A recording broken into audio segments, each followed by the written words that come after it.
It's Monday, it's 12:30, and we are live for Live and LinkedIn, where we talk to people about being visible on LinkedIn and all kinds of other things that us business owners are trying to do, such as, are we pricing correctly? Who likes selling?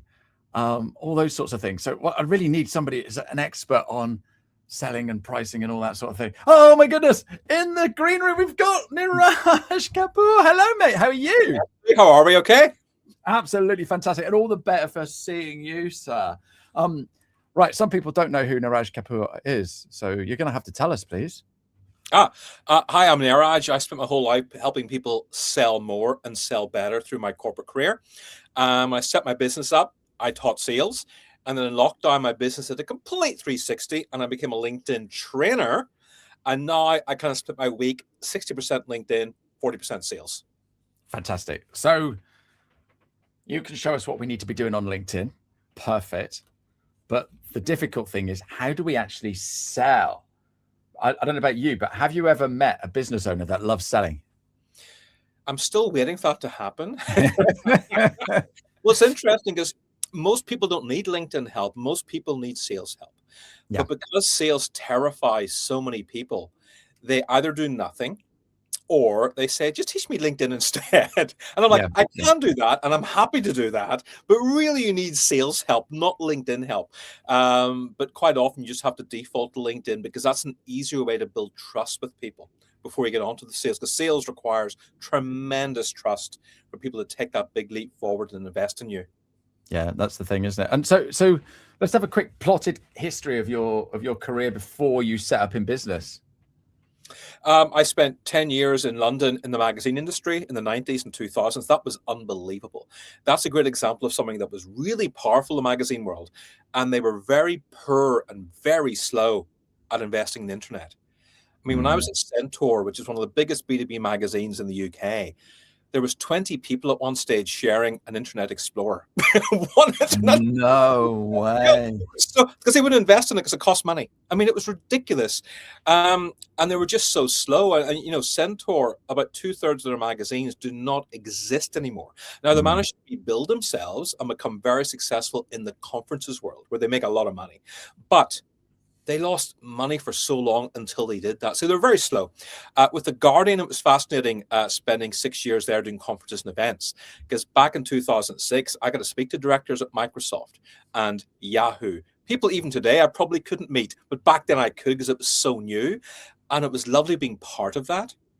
But with The Guardian, there was no accountability. If you missed your deadline, hey, don't worry, you can get it again next month. That's not how you run sales. You need to be accountable, and there needs to be consequences, and there needs to be learning, and they didn't have that.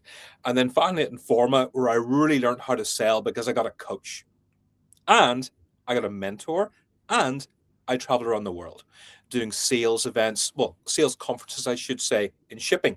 And I learned how to sell in the Middle East and how it's so different to Canada, which is so different to New York, which is so different to LA. And it was those 5 years of international travel where I would say I really went from being slightly above average to being very good. Yeah, perfect. And now you're bringing that into our world and helping business owners. I'll just Margaret saying she actually knows somebody called Lisa Yelland who is an individual that loves selling. So yeah, absolutely, she must be smashing it at the park. Why do you think that people don't like selling, Niraj? Nobody likes to be rejected. And in sales, there's a lot of rejection. Yeah. And a lot of it also is, in society, I'm talking especially in the UK here. I spent most of my life working in London and England, and the last 5 years, especially working very heavily in Northern Ireland and the south of Ireland. And when people cold call, they don't want to bother other people. They don't want to be perceived as a nuisance. They don't want to annoy other people.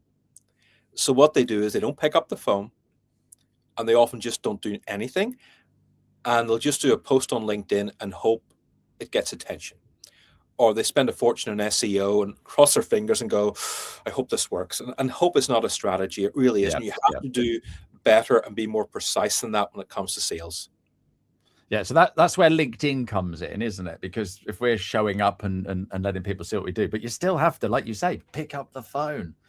and do that. So what tips could you give us? I know we don't have long, but what tips could you give us? Well, if you're an introvert, I will never ever recommend picking up the phone because the way I work with introverts and the way I work with extroverts is very different. And Okay. for a lot of people, unless you're working in sales, you're a founder or a business owner, it's almost impossible to get them to pick up the phone. So the phone for me tends to come a bit further down the process. I can pick up the phone now, but when I'm coaching people, I always say, look, work the magic on LinkedIn, write content that really makes people think or is helpful to them, and like and comment on other people's posts. And when you've done that a few times, then send a personalized invite. And when that's been accepted, do not sell straight away. You know, like and comment on their posts a few more times. And then when you reach out, don't just reach out and say, here's what I do. Are you interested? Let them know you've liked and commented on their posts for a while. And that you genuinely think they're an ideal customer because you do this, this, and this. And this is how you help people. And you like to see if they're a natural fit and can you help the person. That is very different than doing what 99.9% of people do on LinkedIn, which is just spam you with copy and paste, which is lazy, deeply impersonal, and quite often written by AI. You can tell he's a mile off, and yet Yeah. most people default to lazy because they think, wow, I can message 1,000 people a day. Whoa, I'm going to do that. But it's better to message 5 people a day and be really personalized. You'll have more success doing that in the majority of cases. Yeah, no, absolutely. One of the things that you hear people talking about is lumpy mail. And literally happened to me this morning. There's an envelope on the side. Obviously, my wife has put it on the side, and it's to Mr. Leeds. It was handwritten. It was a nice envelope. It was a Conqueror envelope, so it was a nice envelope, but it was handwritten. And I opened it immediately. It's not on the pile to deal with later. I opened it immediately. It's from my local garage, reminding me that I don't think I had my MOT done with them last year, but it is coming up to my MOT. So a little reminder. Now, if that had been just printed and stuff, I may not have even opened it, but because it was personalized, so it's taken them a while to handwrite. So what are your views on lumpy mail and stuff like that? I'm a massive fan of letters in the post, because what do you get in the post? You get cheap flyers from cheap takeaways. You get generic insurance. Nothing really interesting arrives in my post. So anytime I get a birthday card, especially at my age, I only get 1 or 2 birthday cards a year, but my God, I love it. And at Christmas, which is my favorite time of year, because clients will send birthday cards and sometimes Christmas cards or Christmas presents. That is wonderful as well. Yeah. It does get somebody's attention. And here's the thing, especially if you're a solopreneur, when I send letters in the post to people, they know I've had to take the time to type it up, to print it out on good quality paper, to put it in an envelope, to handwrite it, to remortgage my house to buy 8 stamps, go to the post office, which is not, I have to drive to my post. No, and there's a lot of effort involved. And I'm honestly surprised how few people make that effort. My address, it's on company's house, it's there. And yet people just don't make an effort. Everybody just wants to do the quick fix thing without realizing that really good sales, it's long term and it takes effort. I just wish on the LinkedIn DMs, before you reach anybody, a pop-up. I asked LinkedIn to do this so many times. They've never done it. Have a little pop-up that says, do you know this person? Have you researched them? Are you offering value? I think that would be amazing. That'd be lovely. Just to get. No. So you're saying use LinkedIn, go around and add comments and stuff like that. And what you're saying there is we're building a relationship. We're getting people to know us, to like us, to trust us. Yeah. 100%. I had a meeting this morning with a guy at 9:30, and it took me 5 attempts to get that meeting. And today, the first thing I spoke about was Manchester United winning the football. I'm not a Man United fan, but he is. And there was a post when I researched him from 3 weeks ago with his son at Manchester United. It was on LinkedIn. And I said to him, well done, the match yesterday, 3-2. And his face just lit up. And all of a sudden, we started talking about football. And he asked me, are you a fan? Now, I could easily have said yes to kiss his ass and win the deal. But I said, no, I'm not. But you know what? A lot of my friends are. My friends are all United, Liverpool, or Arsenal fans mainly. When I lived in London, I was at Highbury a lot in Emirates, so I'm a big Arsenal fan. But, however, I still follow football and I love football. And I was able to say, what are your thoughts on this? And all of a sudden, just because I did my research, we were able to talk personal stuff for a few minutes before we got to business.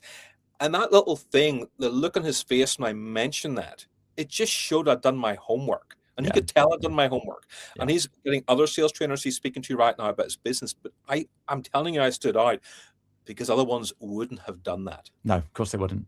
No, they'd have practiced their speech and gone straight in. Yeah, perfect. So Niraj is human.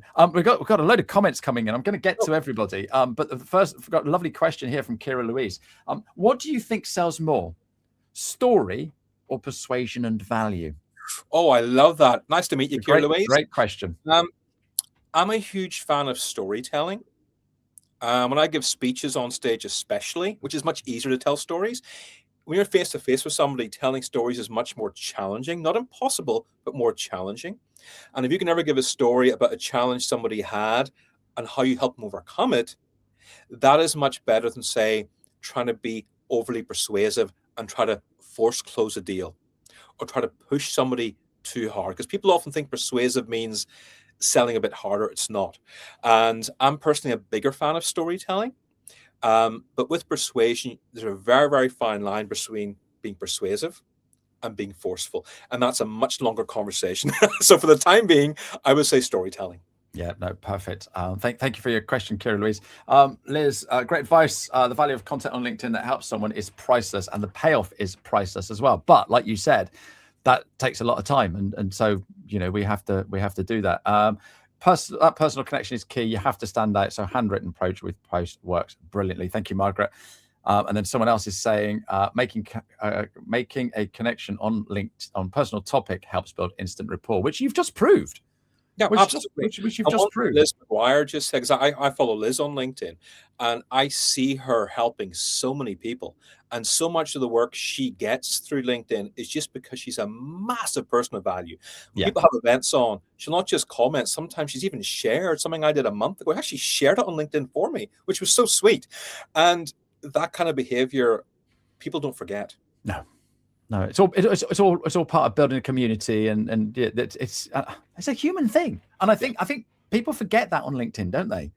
That they're behind a keyboard, and it's just faceless, but it's not. It's out there forever. It's not just like a tweet or something. The other thing that I wanted to talk to you about today is undercharging, pricing.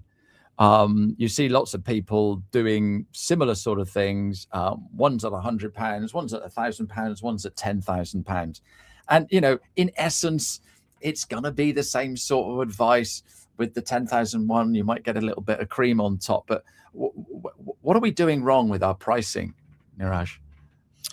Part of it is the advice you get from other people.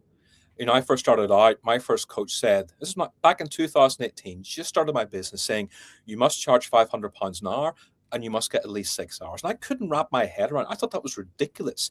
So when I tried charging that, nobody wanted it because I couldn't convince myself.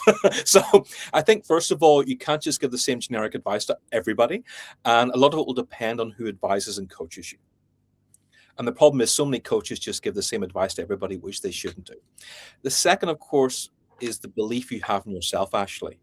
Because if you don't believe you're worth a certain amount, it's going to be very hard for you to charge that, or you're just not going to convince yourself. And if you do, you're going to hate yourself afterwards. So you have to really have belief in what you do. That's very important. And the third thing, of course, is testing. There was a phase I went through last year where I was charging. People were saying yes all the time. And I was really proud of myself. And my coach says to me, yeah, you're not charging enough. That's why they're saying yes. So I increased my rates and people were getting a bit uncomfortable and saying no. And I thought, oh, have I gone too far? And it turned out, no, I hadn't. I was just charging too little before. But so much of it is just testing and seeing how people react. If everybody is saying yes, you're charging too little. If everybody is saying no, you're charging too much. If some people are saying yes, but they're a little uncomfortable with how much you're charging, that's okay. That's a good sign. And it's natural for people to feel a bit uncomfortable if you're asking them to spend £2,000, £3,000 or £4,000 investing in you. But I think what you said there, that the key thing is you got to believe in yourself.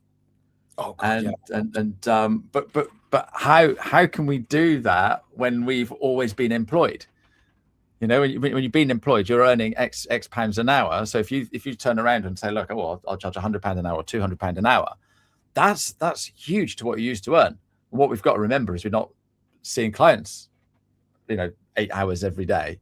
So but the other thing you've got to remember is, so much, and so it's the value that you're giving.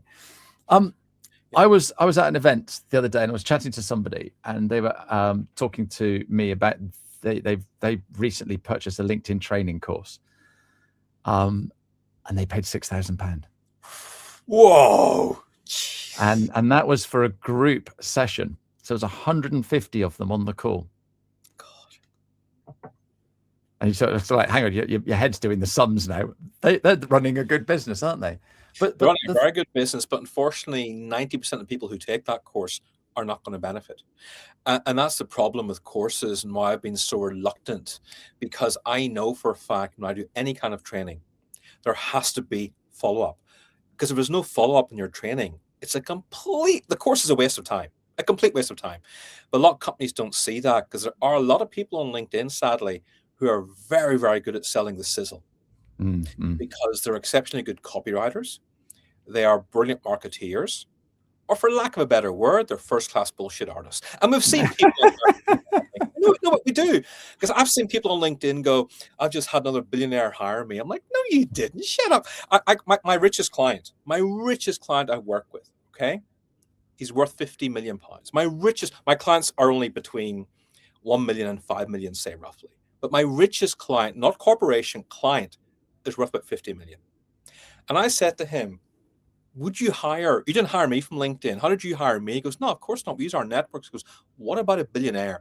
Do you think billionaires go on LinkedIn and hire people? He goes, not in a million years. Never. But yet there's people saying that and going, oh my God, you're amazing.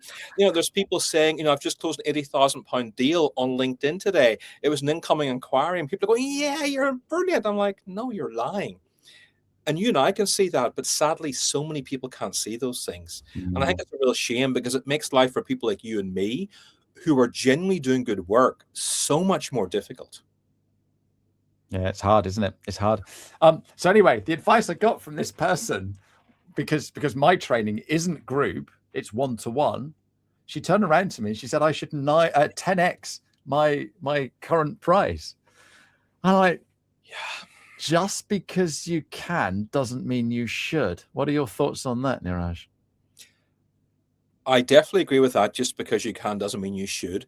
Also, just saying to somebody to 10x their price is terrible advice. And it makes you think, how did this person get to where they are? Because somebody must have given them some very bad advice. You can't just throw advice out like that. Now, you can say to somebody, okay, what are you charging? What are people getting for it? Okay. And when you've listened to what somebody says, you can then say to them, increase your prices by 20%, 30%, 50%, or 100%. But to say multiply your prices by 10, that shows a real lack of business skills or acumen on so many levels. It's actually dangerous to say that to somebody, because somebody can go out of business with that kind of advice. I've seen people go out of business a lot during the last 8 years. Yep. People rarely go out of business because they're lazy. Most business owners I know work very hard. People tend to go out of business because they fail to sell. And of course, there's other reasons involved. A lot of people invest in the wrong coaches. A lot of people invest in the wrong courses. A lot of people invest with the wrong business partners. And I've seen that as well. But overall, the businesses I've seen go out of business the most is because of lack of sales. That is why sales is so important to get right. Perfect. I got some more questions coming in. Thick and fast here. Naz has come in. I'm a new firm and I'm not doing very well in customer acquisition. What do you advise for new startups? What a great question. Okay, so I coach quite a few startups, and what I find about startups is they have incredible knowledge on what they do, and they're very smart people as well. And they work long hours, they deal with lots of pressure, but they have no idea how to sell. So you have two choices as a startup. You learn to sell, you hire a coach and you learn to sell, or you hire a very good salesperson. But don't try and do it all yourself, because you will go crazy. I've seen startups fail with brilliant founders because they couldn't sell, or they thought because they had a great product, it would sell itself.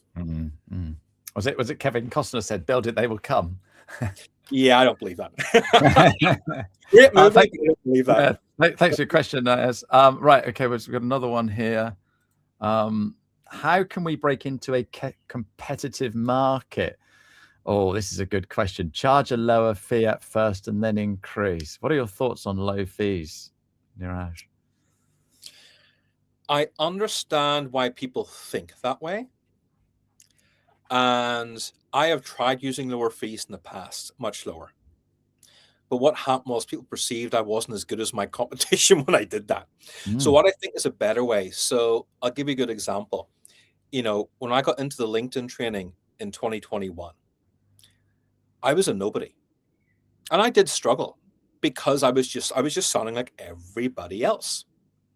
And no matter how hard I was trying, no matter how much I was posting, I wasn't getting the attention I needed to have a successful business.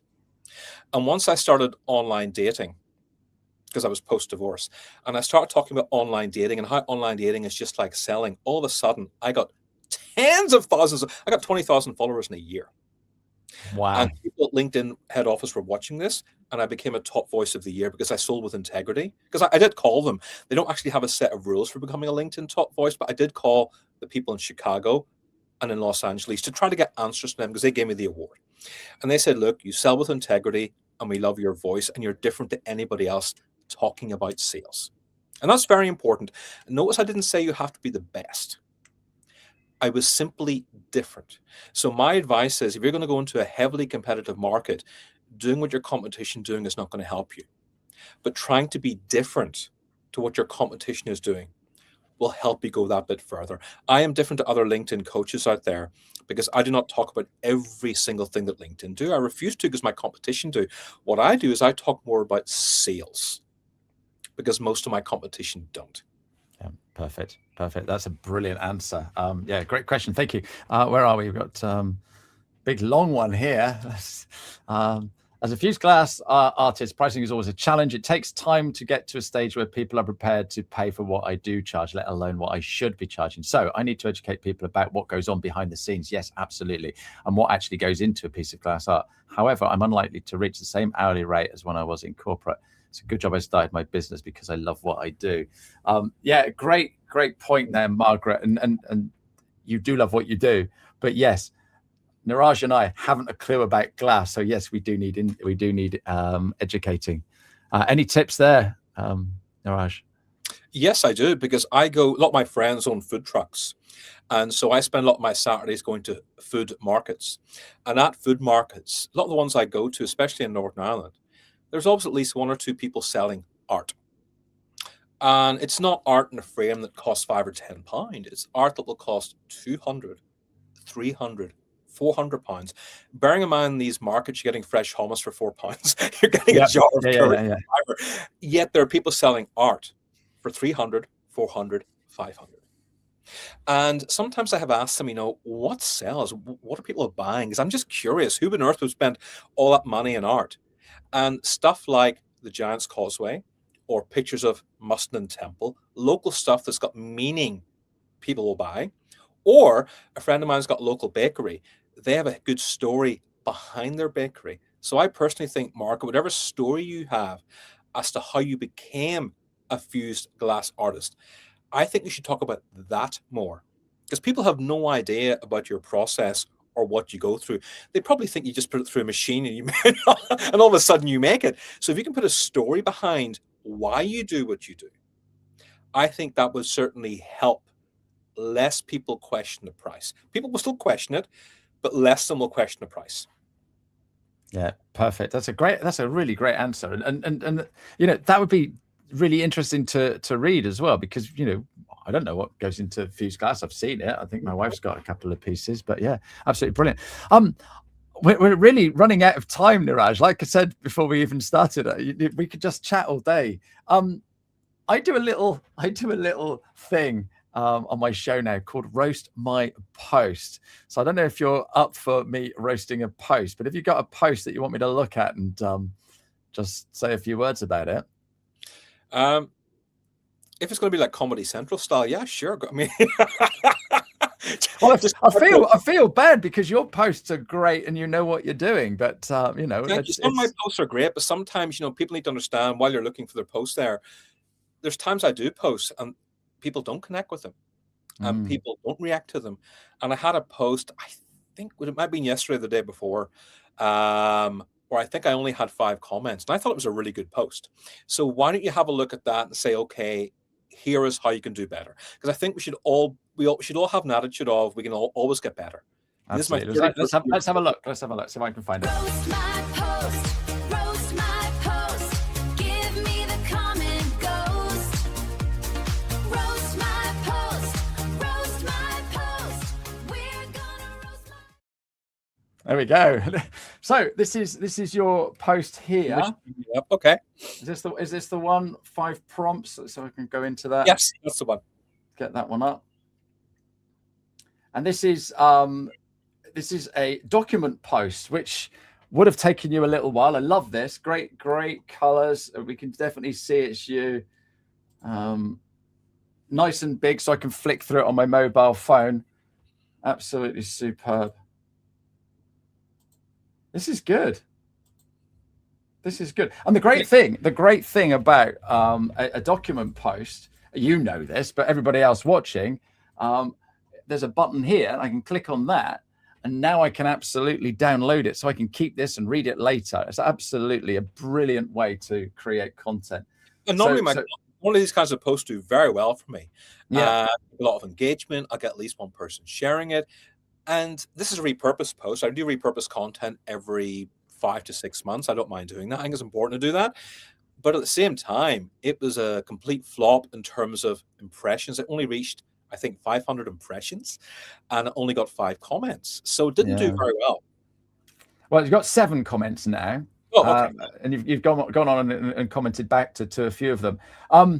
There's a couple of things that I'm thinking might be harming your reach here. I think it's a great post because you're adding an awful lot of value, and so I think people should do more document posts. But you've tagged quite a few people, yeah.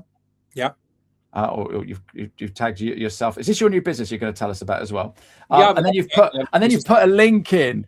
And we all know that nobody likes links. So I would guess that would be the reason. So why shouldn't we put links in posts?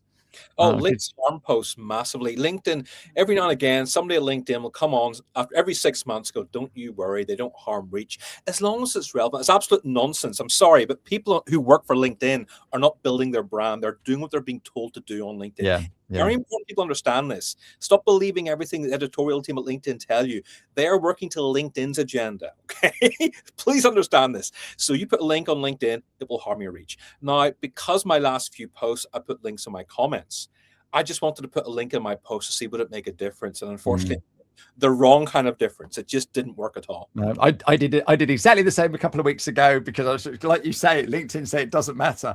But it obviously does. It really does. It obviously does. And I saw a post by somebody else, but they've got like 80, 100, couple of 100,000 followers. So they're still getting people going to that link, but they're not worried about the numbers on the post. So thanks for being game and letting me do that. We've got some lovely comments today. So personalize your pitch, put yourself in the story, be relatable to the buyer, create interest.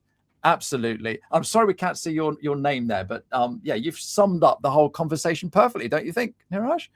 Perfectly said. Please make an effort because, as I said earlier, if you want to stand out, you need to be different. And right now, with 99.9999% of people spamming and using AI to spam, the human touch is more important than ever. And the business I'm winning right now, I'm not winning because I have 41,000 followers. I'm winning because I'm either picking up the phone, sending a letter in the post, or doing some research and being personal, because my competition most often are not doing that.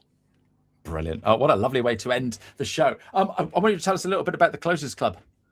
Oh, certainly. Well, Closers Club is another business I've set up with 2 other business partners. So it's my first time setting a business up with 2 other business partners, which is so exciting. And it's really for founders and business owners to help them grow and become better in sales and create a community where they can learn and support each other. Oh, fantastic. So how do we find out more about that, Niraj? Simply go to joinclosers.club. Brilliant. Brilliant. Niraj, you've been an absolute superstar. There is no show next week because it's bank holiday here in England. So I will be back in a couple of weeks' time. But thank you very much, Niraj. And thank you to everybody for all your lovely questions and comments. Thank you. Absolute pleasure. Thank you, Ashley. No, we'll have to do this again because we've just run out of time so much. But thanks ever so much indeed. You take care. Cheerio now. Thank you so much for watching or listening to my show this week. I want to bring to you people that can help us running our business. I love having a chat. I'm very nosy, very curious, and I'd love to ask questions. So if you want to be a guest or if you've got some ideas for guests, let me know. And if you want me to help you with your LinkedIn, get in touch because I want to give you a voice. Now, that could just be using LinkedIn, but I do other things as well. So I can help you with a podcast, a live show, and all kinds of other amazing things. So get in touch. My name is Ashley Leeds. I'm the 15-minute guy, and you can find me on LinkedIn.